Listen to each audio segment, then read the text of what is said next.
Tumataas na ang tubig dagat at inaasahang mag-peak bago mag-alas 2 ng hapon. Kamustahin na po natin ang sitwasyon sa nasirang river wall sa Navotas sa ulat on the spot ni Joseph Morong. Joseph?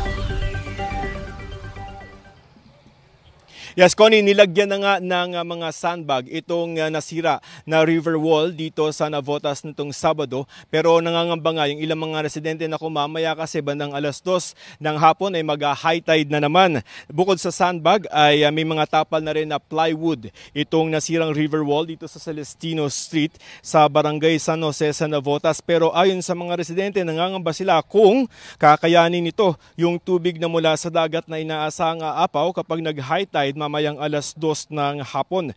1.7 meters, Connie, ang inaasahang taas ng high tide ng CDRMO mamayang hapon at aabot sa 40 hanggang 60 na pamilya ang maapektuhan nito. Binisita ito kanina ng CDRMO at ayon kay CDRMO Chief Von Villanueva, pribadong kumpanya at hindi lokal na pamahalaan ang may-ari at nagme-maintain na dapat ng nasirang river wall, pero ayon sa kanya ay nangako naman daw yung kumpanya na kukumpinihin at papalitan na ng semento yung nasirang dingding o river wall. Ang commitment daw ng kumpanya ay matapos itong papalitan na river wall ngayong buong linggo na to. Yung pagsasaayos ng dingding, nakadagdag din sa pagbabaha, Connie, ay yung sira na Malabon Navotas floodgate. Ayon sa CDRMO ay nagkaroon ito ng mechanical failure noong Mayo, pero inaasahang magagawa naman na raw ito bukas.